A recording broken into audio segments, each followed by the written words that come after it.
આવશે માવઠાનું સંકટ। હવામાન નિષ્ણાત અંબાલાલ પટેલે માવઠાની આગાહી કરી છે।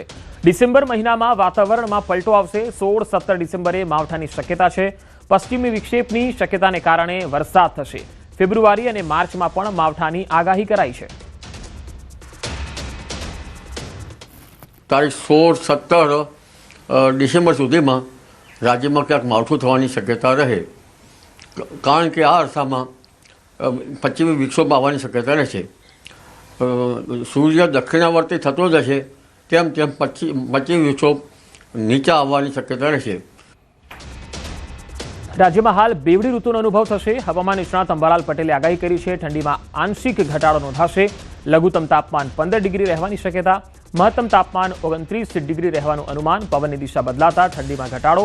જાન્યુઆરી માસમાં હાડ થીજવતી ઠંડી પડશે। તારીખ 23-24 સુધીમાં લઘુત્તમ તાપમાન રાજ્યના ઘણા ભાગોમાં 15 ડિગ્રી આસપાસ રહેવાની શક્યતા રહેશે। ત્યારબાદ લઘુત્તમ તાપમાનમાં થોડો વધારો થવાની શક્યતા રહેશે। દરિયા કિનારાના ભાગોમાં લઘુત્તમ તાપમાન થોડું વધારે રહેવાની શક્યતા રહેશે, પરંતુ લગભગ તારીખ 26 આસપાસથી લઘુત્તમ તાપમાન 16 ડિગ્રી સેલ્સિયસ આસપાસ અને ત્યારબાદ ધીરે ધીરે 17 ડિગ્રી સેલ્સિયસ આસપાસ રહેવાની શક્યતા રહેશે અને મહત્તમ તાપમાન 30 ડિગ્રી સેલ્સિયસ આસપાસ રહેવાની શક્યતા રહેશે। એટલે ઠંડી બદલાતી મોસમમાં સવારે ઠંડી જણાશે અને બપોરના ભાગમાં ઠંડી ઓછી અનુભવાશે। એટલે બેવડી ઋતુનો અનુભવ થવાની શક્યતા રહેશે। ગીર સોમનાથના વેરાવળમાં ટેકાના ભાવે મગફળીની ખરીદી। કાજલી માર્કેટિંગ યાર્ડ બહાર ટ્રેક્ટરોની લાંબી કતારો જોવા મળી। ટેકાના ભાવે મગફળીના વેચાણ માટે ખેડૂતોની મોટી સંખ્યામાં કતારો જોવા મળી। દરરોજ 100 ખેડૂતોને ટેકાના ભાવે મગફળી વેચવા બોલાવવામાં આવી રહ્યા છે। વેરાવળ હાઈવે પર કાજલી ગામ નજીક લાંબી કતારો જોવા મળી। તો ગીર સોમનાથના વેરાવળથી આ તસવીરો આવી રહી છે। કાજલી માર્કેટિંગ યાર્ડની બહાર ખેડૂતો કતારો લગાવીને જોવા મળી રહ્યા છે। ટ્રેક્ટર લઈને પોતાની જણસો વેચવા માટે ખેડૂતો આવી પહોંચ્યા। દરરોજ 100 જેટલા ખેડૂતોને બોલાવવામાં આવી રહ્યા છે। વહેલી સવારથી જ ખેડૂતો પોતાની જણસ લઈને કાજલી માર્કેટિંગ યાર્ડની બહાર લાઇનસર કતારમાં ગોઠવાઈ ગયા। કચ્છના રાપર વિસ્તારમાં ખેડૂતોને રવિ પાક લેવાના સમયે જ ખાતરનો પૂરતો જથ્થો ન મળતા ભારે મુશ્કેલીનો સામનો કરવો પડ્યો। વહેલી સવારથી જ ખેંગારપર ગામે ખેડૂતો ખાતર લેવા માટે સવારના 4 વાગ્યાથી લાંબી કતારોમાં ઊભા રહેવા મજબૂર બન્યા। અગાઉ તંત્ર દ્વારા આ વિસ્તારમાં ખાતરનો પૂરતો જથ્થો હોવાનો દાવો કરાયો હતો, પરંતુ વર્તમાન પરિસ્થિતિ જોતા તંત્રના આ દાવા પોકળ સાબિત થયા। ખેડૂતો લાઈનમાં લગભગ 4:30 વાગ્યા 5 વાગ્યાની અરસામાં ખેડૂતો ગામ બધો ભેગો થયો છે।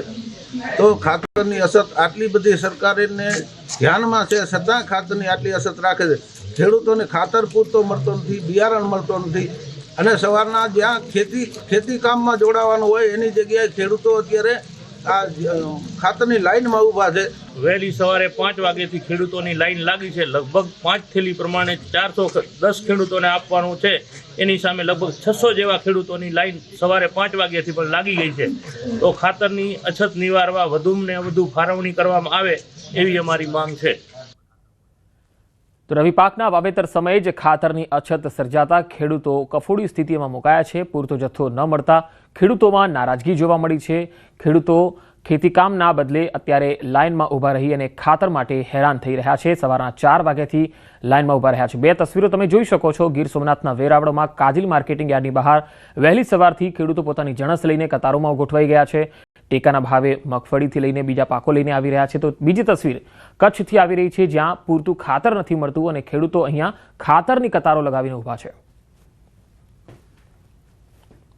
તો લાઇનમાં ઊભા રહેવું હવે એ ખેડૂતો માટે જાણે સામાન્ય થઈ ગયું છે। પછી એ ખાતરની કતાર હોય કે પછી જણસ વેચવા માટે માર્કેટિંગ યાર્ડની બહાર કતાર હોય કે પછી પૂરતા ભાવો માટે લડવાની વાત હોય, દરેક જગ્યાએ હવે કતાર અને લાઇન એક સામાન્ય બની ગયું છે। અરવલ્લીના ભિલોડા પાસે ઝાડ પર એક દીપડો જોવા મળ્યો। મુનાઈ લીલછા રોડ પર ઝાડ પર એક દીપડો ચડી ગયો। ડુંગર વિસ્તારમાં દીપડો જોવા મળ્યો હતો। આ તસવીરો તમે જોઈ શકો છો। દીપડાને જોવા લોકોના ટોળા ઉમટ્યા હતા। ડુંગર વિસ્તારમાં દીપડો જોવા મળ્યો અને ઝાડ પર આ દીપડો ચડી ગયો હતો। અરવલ્લીનો આ દ્રશ્ય છે। દીપડાને જોવા લોકોના ટોળે ટોળા ઉમટ્યા હતા।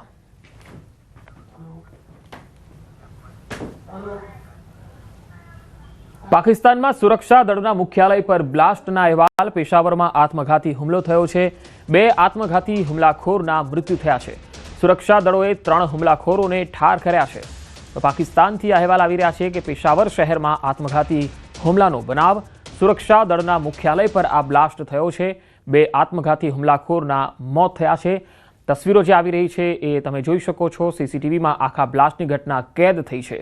જે આત્મઘાતી હુમલાખોર છે તેમણે આ સુરક્ષા દળના જે મુખ્યાલય છે, જેનું મેન મુખ્યાલય હોય છે, જ્યાં મોટી સંખ્યામાં સુરક્ષા દળો હોય છે, ત્યાં જ જઈને આત્મઘાતી બ્લાસ્ટ કર્યો અને તેના કારણે આખો આ બનાવ જે છે એ સીસીટીવીમાં પણ કેદ થયો છે. આમ તો પાકિસ્તાન એ આતંકીઓને પોષનારો દેશ છે, આતંકીઓને પેદા કરનારો દેશ છે, ત્યારે હાથ ના કર્યા હૈયે વાગ્યા. પોતાના જ આતંકીઓ હવે પોતાના દેશને નડી રહ્યા છે. પેશાવરમાં આ જ આતંકીઓ હવે પોતાના દેશને પણ બરબાદ કરવા માટે આમાદા બની ગયા છે. 2 આત્મઘાતી હુમલાખોરના મૃત્યુ થયા. અમદાવાદના ચાંદખેડા વિસ્તારમાં મહિલાનો આપઘાત. ફ્લેટના 3જા માળેથી કૂદી મહિલાએ જીવન ટૂંકાવ્યું. આપઘાતની ઘટનાના સીસીટીવી પણ સામે આવ્યા છે. મહિલાના આપઘાત પાછળનું કારણ અકબંધ છે. ચાંદખેડા પોલીસે આ સમગ્ર મામલે વધુ તપાસ હાથ ધરી છે. વડોદરા શહેરમાં અસામાજિક તત્વોનો આતંક વધ્યો છે. નવા યાર્ડ વિસ્તારમાં ફરી એકવાર મારામારીના દ્રશ્યો જોવા મળ્યા. 1 દિવસ પહેલા થયેલી બબાલની અદાવતમાં આ મારામારી થઈ. ઇજાગ્રસ્તોને સારવાર માટે હોસ્પિટલ ખસેડાયા છે. ફતેગંજ પોલીસ કાર્યવાહી ન કરતી હોવાના પણ આરોપ છે. મારામારીની ઘટનાનો વિડીયો સામે આવ્યો. ગુંડા તત્વોનો શહેર પોલીસને ખુલ્લો પડકાર. થાય તે કરી લો, પરંતુ તેઓ આ સામાજિક પ્રવૃત્તિઓને તો ચાલુ જ રાખશે. વડોદરામાં આવા દ્રશ્યો સામાન્ય બની ગયા છે અને હવે આ અસામાજિક તત્વો પોલીસને ચેલેન્જ આપી રહ્યા છે. વડોદરામાં પોલીસ ચોકી સામે જે ટ્રક ડ્રાઈવરને માર માર્યો. પાદરામાં ગોવિંદપુરા પોલીસ ચોકી પાસેનો આ બનાવ. કારમાં સવાર લોકોએ ટ્રક ડ્રાઈવરને જાહેરમાં માર માર્યો હતો. મહિલા સહિત યુવકોએ પોલીસ ચોકી સામે જે ટ્રક ચાલકને ઢોર માર માર્યો. ટ્રક ચાલકને માર મારવાનું કારણ હજુ સુધી સામે આવ્યું નથી. જાહેરમાં મારામારીનો હાઈ વોલ્ટેજ ડ્રામા છતાં પોલીસે કોઈ જ નોંધ લીધી નથી.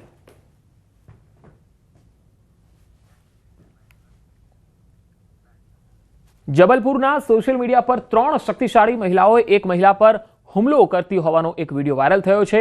આ વિડીયો ગૌરીઘાટ પોલીસ સ્ટેશન હેઠળના સ્મશાન ઘાટ વિસ્તારનો છે, જ્યાં ગંભોરની 3 મિત્રો ભાડાના મકાનમાં રહે છે. આ મહિલાઓ કિલર ક્વીન્સ નામની મહિલા ગેંગની સભ્યો છે, જે નિયમિતપણે પસાર થતા લોકો સાથે દુર્વ્યવહાર કરે છે અને હુમલાઓ કરે છે. પહેલા તેઓ લોકપ્રિયતા મેળવવા માટે રીલ બનાવતી હતી અને સોશિયલ મીડિયા પર વિડીયો શેર કરતી હતી, પરંતુ હવે તેઓએ લોકો પર હુમલા કરતા પોતાના વિડીયો પણ શેર કરવાનું શરૂ કર્યું. વિડીયો વાયરલ થતાં જ પોલીસ એક્શનમાં આવી ગઈ. પીડિતાએ હુમલાખોરો સામે ફરિયાદ પણ નોંધાવી. ગૌરીઘાટ પોલીસ સ્ટેશનના ઇન્ચાર્જે જણાવ્યું કે હુમલાખોરો ગંભોર વિસ્તારના રહેવાસીઓ અને ગૌરીઘાટમાં મકાન ભાડે રાખીને અધારતાલની એક યુવતી પર હુમલો કર્યો. આ હુમલામાં સામેલ 2 સગીરો અને એક પુખ્ત મહિલાને કસ્ટડીમાં લેવાઈ છે. સગીર મહિલાનો જે બાળ ગૃહમાં મોકલી દેવામાં આવી છે, જ્યારે એક યુવતીને પોલીસ કસ્ટડીમાં લેવાઈ છે.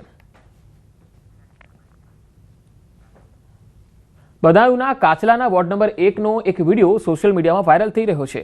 આ વાયરલ વિડીયોમાં ઝઘડો દેખાઈ રહ્યો છે. આ દ્રશ્ય ઉજાની પોલીસ સ્ટેશન વિસ્તારના કાચલા શહેરના છે. પાણીની પાઇપ માગવા પર સાસુ અને સસરાએ તેમની પુત્રવધૂને લાકડીથી માર માર્યો. પાનસિંહની પત્ની ચંદાદેવીએ જણાવ્યું કે તેના સસરા અને સાસુએ જમીન પર પછાડીને માર માર્યો. વહુએ કાચલા પોલીસ સ્ટેશનમાં ફરિયાદ નોંધાવી છે, પરંતુ પોલીસે તેની ફરિયાદને અવગણી છે.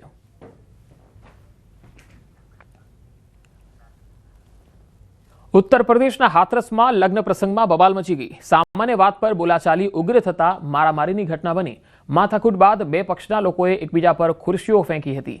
આ મારામારીની ઘટનાનો વિડીયો હાલ સોશિયલ મીડિયામાં વાયરલ થઈ રહ્યો છે.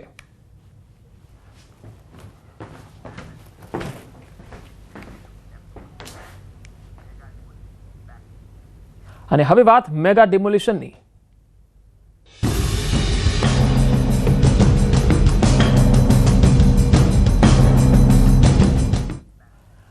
અમદાવાદમાં ચંડોળા બાદ સૌથી મોટું મેગા ડિમોલિશન ઈસનપુર તળાવમાં કરવામાં આવી રહ્યું છે. તળાવમાં વ્યવસાયિક પ્રકારના 167 જેટલા બાંધકામો અગાઉ દૂર કરવામાં આવેલા હતા. આ તળાવની આસપાસ અને અંદર 900 જેટલા ગેરકાયદેસર રીતે કાચા પાકા મકાનો બનાવવામાં આવ્યા હતા, જેના પર અમદાવાદ મહાનગરપાલિકાની ટીમે મેગા ડિમોલિશનની કામગીરી હાથ ધરી. આ મેગા ડિમોલિશન સમયે 500થી વધારે પોલીસનો કાફલો પણ અહીંયા તૈનાત રખાયો. અલગ અલગ 4 ટીમો બનાવી 900 જેટલા કાચા પાકા ગેરકાયદેસર મકાનો તોડી પાડવાની કામગીરી હાથ ધરવામાં આવી. ઈસનપુર પોલીસ સ્ટેશન વિસ્તારમાં જે ઈસનપુર લેક છે એના આસપાસ જે ગેરકાયદેસર બાંધકામો થયા હતા એને હટાવવા માટે એએમસી દ્વારા જે કામગીરી ચાલુ છે અને લો એન્ડ ઓર્ડર માટે પોલીસ દ્વારા પૂરતો બંદોબસ્ત આપવામાં આવ્યો છે. આ બંદોબસ્તમાં એક ડીસીપી, એક એસીપી ઉપરાંત 12 પીઆઈ અને 33 પીએસઆઈ અને લગભગ 500 પોલીસ જવાનો છે. સાથે મહિલા પોલીસ પણ છે. બંદોબસ્તમાં અમે ફિક્સ પોઈન્ટ, પેટ્રોલિંગ પોઈન્ટ રાખ્યા છે. આ ઉપરાંત ડ્રોન સર્વેલન્સ પણ કરવામાં આવી રહ્યું છે. જે બધી રજાઓ અને ઉત્સવોને કારણે અમે ડિમોલિશનનું કામ જે તે સમયે કરેલું નહીં અને લોકોને સ્વેચ્છાએ મકાન ખાલી કરવા માટેનો પૂરતો સમય આપવા જાણ કરેલી. આ અપીલને કારણે કેટલાક લોકો તો સ્વેચ્છાએથી ખાલી કરી પણ દીધું હતું. આપ જોઈ શકો છો કે આટલી ઝડપી કામગીરી થાય છે એ એટલા માટે થાય છે કે લોકોએ સ્વેચ્છાએ મકાનો ખાલી કરી દીધા છે. અમદાવાદ શહેરમાં ચંડોળા બાદ વધુ એક મેગા ડિમોલેશન મહાનગરપાલિકાને પોલીસ દ્વારા સંયુક્ત રીતે હાથ ધરવામાં આવ્યું છે. અમદાવાદ શહેરના ઈસનપુર જે વિસ્તાર છે તેનું જે લેક આવ્યું છે, લેકની આસપાસ રહેલા 900થી વધુ પણ જે મકાનો હતા તેમાં કોમર્શિયલી, ધાર્મિક અને સાથે જ રહેણાંક મકાનો, તેના ઉપર આજે દાદાનું બુલડોઝર ફરી વળી રહ્યું છે. કારણ કે જે લેક છે તે લેકની આસપાસ જે ઇનલીગલી બાંધકામો થયા હતા, ગેરકાયદેસર બાંધકામો થયા, એ પણ પાકા બાંધકામો થયા, તેના ઉપર આજે આ બુલડોઝર છે તે ફરી રહ્યું છે. અમદાવાદ મહાનગરપાલિકાના 7 ઝોનના એસ્ટેટ વિભાગની ટીમોને અહીં ખડે પગે રાખી દેવામાં આવી છે. ઝોન વાઇઝ આ લેક છે તેની આસપાસ જે ડિમોલેશનની કામગીરી મહાનગરપાલિકા હાથ ધરી રહી છે. તો સાથે જ કોઈ અનિચ્છનીય ઘટના ન બને તેને લઈને જ આ પોલીસનો પણ મોટો બંદોબસ્ત મૂકવામાં આવ્યો છે. 500થી વધુ જે પોલીસ છે તે હાલ અહીં મૂકવામાં આવી છે. તો સાથે જ કહી શકાય કે ફાયર વિભાગની ટીમ, હેલ્થની ટીમો પણ મૂકી દેવામાં આવી છે અને મહાનગરપાલિકા વહેલી સવારથી જ આ મેગા ડિમોલેશન આજે હાથ ધરી રહ્યું છે. જે આખું લેક આવેલો, લેકની આસપાસ ઇનલીગલી આ તમામ જે બાંધકામો થયા હતા તેને લઈને હાઈકોર્ટે પણ ટકોર કરી હતી કે જે પણ આ લેક એટલે વોટર બોડી આવે છે, વોટર બોડીની આસપાસ જે પણ બાંધકામો થયા હોય એ બાંધકામોને જમીનદોસ્ત કરી દેવા જોઈએ. કારણ કે તે જે કહી શકાય કે ગેરકાયદેસર છે, ઇનલીગલી છે, તેને લઈને જ મહાનગરપાલિકા વહેલી સવારથી જ આ કામગીરી હાથ ધરી છે. કારણ કે આની પહેલાં પણ મહાનગરપાલિકા દ્વારા ચંડોળા તળાવ ખાતે એક મેગા ડિમોલેશન હાથ ધરાયું હતું. તેની અંદર 5000થી પણ વધુ કાચા પાકા મકાનો છે તે જમીનદોસ્ત કરાયા હતા. ત્યારબાદ એક મોટું મેગા ડિમોલેશન મહાનગરપાલિકા જે કહી શકાય કે તે કરી રહ્યું છે તે જે છે એ ઈસનપુર લેક ખાતે, અને આપ દર્શકોમાં જોઈ શકો છો કે જે આખું આ લેક છે, હું આપણે જે લેક બતાવી રહ્યો છું, લેકની આસપાસ આ તમામ બાંધકામો થયા હતા અને લેક ક્યાંક જ્યાં પાણી આવ્યું ત્યાં પણ બાંધકામો કરી દેવામાં આવ્યા હતા. ત્યાં પણ ક્યાંક કહી શકાય કે તેના ઉપર 1 માળ 2 માળ પણ બનાવી દેવામાં આવ્યા હતા. ત્યારબાદ મહાનગરપાલિકાએ અનેક નોટિસો પણ બજાવી હતી. નોટિસ બાદ તમામ લોકોને સમજાવવાનો પ્રયાસ પણ કરાયો હતો. પોલીસે પણ તમામ લોકોને સમજાવ્યા હતા અને કહેવાય રહ્યું છે કે વૈકલ્પિક વ્યવસ્થા પણ મહાનગરપાલિકા અહીં આ તમામ લોકોને આપવાની છે. તો સાથે જ કહી શકાય કે આ મેગા ડિમોલેશન મહાનગરપાલિકા હાથ ધરી રહ્યું છે. દાદાનું બુલડોઝર ફરી વખત અમદાવાદ શહેરના જે ઇનલીગલી બાંધકામો થયા છે, ગેરકાયદેસર બાંધકામો છે, તેના ઉપર આજે ફરી વળ્યું છે. કેમેરામેન હિરેન શાહ સાથે પ્રણવ પટેલ, ન્યૂઝ 18 અમદાવાદ. ભાવનગરમાં મંત્રીશ્રામાં થયેલ ગેરકાયદેસર બાંધકામો દૂર કરાયા, 1500 ચોરસ મીટર જગ્યા ખુલ્લી કરાઈ. કંઈક આ રીતે 1500 ચોરસ મીટર જગ્યા પર ખડકેલા દબાણોને ધૂળધાણી કરી દેવાયા. વર્ષોથી ખડકેલા દબાણો હતા ન હતા થઈ ગયા. દબાણો પર બુલડોઝર ફેરવી ભાવનગરમાં મિશન સફાયો શરૂ કરાયું. ભાવનગર શહેરમાં વહેલી સવારથી મેગા ડિમોલિશન હાથ ધરવામાં આવ્યું. શહેરના અકવાડા નજીક આવેલી દારૂલ ઉલૂમ મદ્રેસાની જગ્યામાં આવતા દબાણો મનપાના દબાણ વિભાગ દ્વારા વિશાળ દળબળ સાથે દૂર કરવાની કાર્યવાહી શરૂ કરવામાં આવી. શહેરના અકવાડા વિસ્તારમાં દારૂલ ઉલૂમ મદ્રેસા જમીન પર ખડકેલા દબાણો હટાવાયા. જે મદ્રેસાની જગ્યામાં આવતા 6 ફ્લેટ, એક હોસ્ટેલની 7 થી 8 રૂમ, રહેણાંકના 6 ફ્લેટ પર મનપાનું જેસીબી ફેરવવામાં આવ્યું. જેમાં ઘોઘા રોડ અકવાડા લેકથી અધેવાડા ગામ સુધીના 24 મીટર ટીપી રોડમાં આવતા માર્ગ પર કરાયેલા દબાણો દૂર કરાયા. 4 જેસીબી, 2 હિટાચી મશીન, 2 ડમ્પર પર દબાણ કામગીરી લગાવી અંદાજિત 1500 ચોરસ મીટર જેટલું દબાણ દૂર કરવામાં આવ્યું. કોઈ અનિચ્છનીય ઘટના ન બને તે માટે ભારે પોલીસ બંદોબસ્ત સાથે એલસીબી, એસઓજી સહિત વિભાગની ટીમો તૈનાત રાખવામાં આવી હતી. આ તરફ ગીર સોમનાથમાં પણ ચાલ્યું દાદાનું બુલડોઝર. ગીર સોમનાથમાં સોમનાથ મંદિરનો વિસ્તાર વધારવા માટે પૂરઝડપે કામ ચાલી રહ્યું છે. જેની આડે જે પણ અડચણ આવે છે તેને દૂર કરવામાં આવી રહી છે. ત્યારે આ કામમાં અવરોધરૂપ બાંધકામોને દૂર કરવાનું શરૂ કરાયું છે.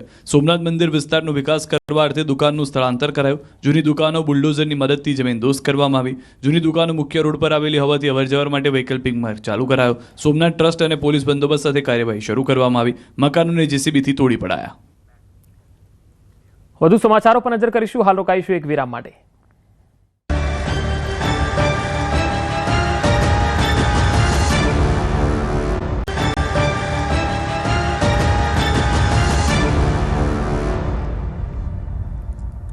Welcome back. વાત સુરતની. સુરતમાં 45 વર્ષીય યુવકનું ગળું કપાયું.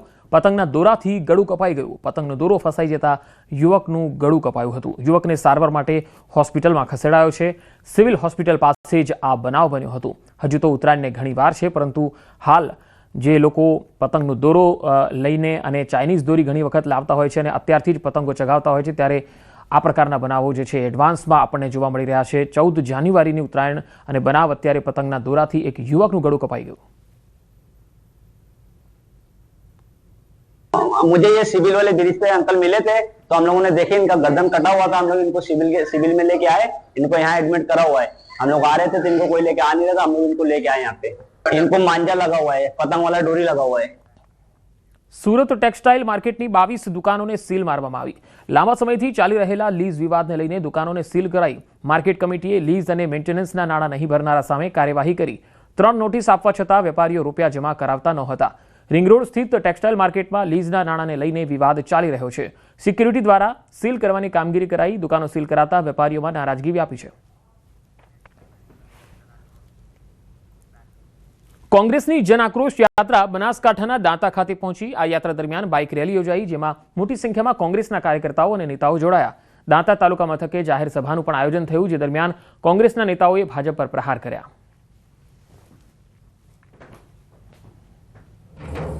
સરકારી નોકરીઓમાં પદો ખાલી હોવા છતાં કાયમી નોકરી મળતી નથી. એ બેરોજગાર યુવાનોનો આક્રોશ આ યાત્રામાં અનેક જગ્યાએ લોકોએ વ્યક્ત કર્યો છે. અનેક વિસ્તારોમાં સિંચાઈની વ્યવસ્થા નથી, પીવાના પાણીની વ્યવસ્થા નથી, ધંધા રોજગાર ચોપટ થયા છે અને સૌથી મોટી રજૂઆત જે મળી છે, ચારે તરફ ભ્રષ્ટાચાર છે. જન આક્રોશ યાત્રાનો મુખ્ય ઉદ્દેશ સમગ્ર ગુજરાતમાં ફિક્સ પગાર આઉટસોર્સિંગ કોન્ટ્રાક્ટ સિસ્ટમની નાબૂદી થાય, ગુજરાતમાં ખાલી પડેલા સરકારી પદોમાં ભરતી થાય, બેરોજગારી મોંઘવારીના સવાલનું સમાધાન થાય અને ઉદ્યોગપતિ પૂંજીપતિઓના જેમ દેવા માફ થયા એમ ગુજરાતના પ્રત્યેક ખેડૂતના, જેને જગતનો તાત કહીએ છીએ, એ આજે પાયમાલ બન્યો છે, દેવાના ડુંગર તળે છે. એ ગુજરાતના એક એક ખેડૂતના દેવા માફ થાય, આ પ્રશ્નોને લઈને જન આક્રોશ યાત્રા નીકળી છે. સુરતના લિંબાયત પોલીસ સ્ટેશનમાં યુવકે આપઘાત કર્યો. પોલીસ સ્ટેશનના 4થા માળેથી કમ્પાઉન્ડમાં કૂદીને આપઘાત કરી લીધો. પોલીસની હાજરીમાં યુવકે ટેરેસ પરથી પડતું મૂકી અને જીવન ટૂંકાવી લીધું. ફરિયાદીની ફરિયાદ ન લેતા કૂદીને આપઘાત કર્યાની ચર્ચા ચાલી રહી છે. તો સુરતના લિંબાયતનો આ બનાવ છે. પોલીસની હાજરીમાં યુવકે ટેરેસ પરથી કૂદાકો માર્યો. વધુ માહિતી મેળવીએ. સુરતથી સંવાદદાતા કીર્તેશ પટેલ જોડાયા છે. કીર્તેશ, આખો આ બનાવ કેવી રીતે બન્યો અને શું વધુ અપડેટ? બિલકુલ, એક યુવકે આપઘાત કર્યો છે, તે પણ પોલીસ સ્ટેશનના 4થા માળેથી પોલીસ સ્ટેશનના ગ્રાઉન્ડમાં કૂદીને આપઘાત કર્યો છે. લોકોની વાત માનીએ તો આ યુવક અસ્થિર મગજનો હોવાની વાત પોલીસ કરી રહી છે, ત્યારે લોકોનું કહેવું છે કે ફરિયાદ કરવા આવતા હતો અને ફરિયાદ ના લેતા પગલું યુવક દ્વારા ભરવામાં આવ્યું હોવાની વાત કરવામાં આવી રહી છે. જોકે સાચું શું તે તો પોલીસ તપાસમાં સામે આવશે, પણ પોલીસ સ્ટેશનમાં પોલીસની હાજરીમાં એક યુવક પોલીસ સ્ટેશનના ટેરેસ પર પહોંચી જાય છે અને ત્યાંથી આપઘાત માટે કૂદકો મારે છે, તે મોટો સવાલ છે. હવે પોલીસ આ મામલે કઈ દિશામાં અને કેવી રીતે તપાસ કરે તે જોવાનું રહ્યું. જી કીર્તેશ, આભાર સમગ્ર માહિતી આપવા માટે. તો હાલ લિંબાયત પોલીસ સ્ટેશનમાં જ એક યુવકે આપઘાત કરી લીધો. આ એક મોટો વિષય અને ચિંતાજનક વિષય છે કે પોલીસ સ્ટેશનના ટેરેસ પરથી જ કોઈ વ્યક્તિ જીવન ટૂંકાવે છે અને જે ઘટના બને છે એ પણ પોલીસ સ્ટેશનમાં જ આવી ઘટના બને છે. હાલ સમગ્ર મામલે ફરિયાદ ન લેતા કૂદીને આપઘાત કર્યાની ચર્ચા ચાલી રહી છે. આ સમગ્ર મામલામાં હવે આગળની તપાસ લિંબાયત પોલીસ જ કરશે અને તેમાં જ સામે આવશે કે આ ઘટનામાં યુવકની જે આપવીતી હતી એ શું હતી, યુવક જે છે એ કેમ તેણે આ પગલું ભર્યું.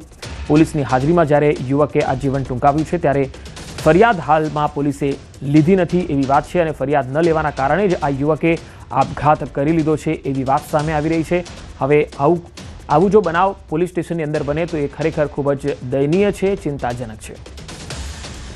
તો સુરતના લિંબાયત પોલીસ સ્ટેશનમાં જે યુવકે જીવન ટૂંકાવ્યું, 4થા માળેથી કમ્પાઉન્ડમાં કૂદી અને આપઘાત કરી લીધો.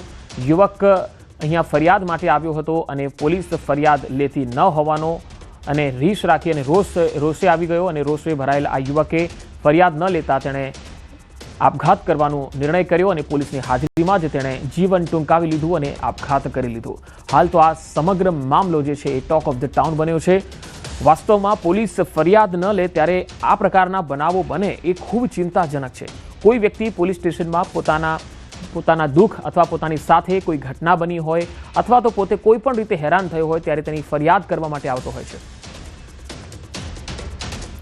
અમદાવાદ ગ્રામ્ય વિસ્તારમાં ડમ્પર ચાલકો બેફામ બન્યા છે. અહીંયા બાવળાના નાનોદરાથી કેરાલા તરફ જવાના માર્ગે આ બનાવ બન્યો, જ્યાં કવલા પાસે ડમ્પર ચાલકે કારને અડફેટે લઈ લીધી. અકસ્માત સર્જીને ડમ્પર ચાલક તો ફરાર થવાનો પ્રયાસમાં હતો. ગ્રામજનોએ ડમ્પર ચાલક પર પથ્થરમારો કર્યો. કેરાલા જીઆઈડીસી પોલીસ સ્ટેશન વિસ્તારનો આ બનાવ છે. ગ્રામજનોએ ડમ્પર ચાલક પર પથ્થરમારો કર્યો હતો, કારણ કે આ ડમ્પર ચાલકે બેફામ રીતે ડમ્પર ચલાવી અને એક કાર ચાલકને ટક્કર મારી હતી, જેથી લોકોના ટોળા અહીંયા એકત્ર થઈ ગયા હતા. ત્યારબાદ આ ડમ્પર ચાલકે ભાગવાનો પ્રયત્ન કર્યો હતો. જો કે હાલ આ ડમ્પર ચાલક પકડાયો છે કે કેમ તેને લઈને હજુ વધુ માહિતી આવવાની બાકી છે.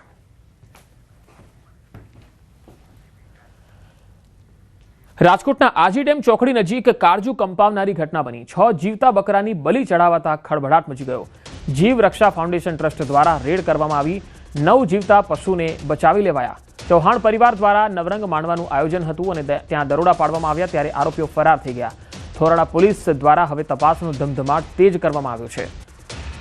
આવો સાંભળીએ કે વિજ્ઞાન જાથાએ આ સમગ્ર મામલે શું કહ્યું. આજે જે પશુ બલિ ચડવામાં આવી છે અને 6 નિર્દોષ પશુની હત્યા કરવામાં આવી એને વિજ્ઞાન જાથા આ પ્રથા ચાલુ રાખનારને શબ્દમાં વખોડે છે અને કડકમાં કડક સજા થાય તેવી માગણી કરે છે. વિજ્ઞાન જાથા જીવ રક્ષા ફાઉન્ડેશનને પણ અભિનંદન આપે છે કે તેમને સાહસ કરી અને અટકાવવાનો પ્રયત્ન કરેલ છે અને ગુનો દાખલ થવાની પ્રક્રિયા ચાલુ છે, પંચનામું ચાલુ છે અને આ બધી પ્રક્રિયાની અંદર જન આંદોલન એટલે લોકો સ્વયંભૂ જોડાય અને ગામડે ગામડે યુવા મિત્રો જાગૃત થાય અને અટકાવવા માટે પ્રયત્ન કરે તેની તાતી જરૂરિયાત છે. તો આ બુલેટિનમાં અત્યારે આટલું જ. નમસ્કાર.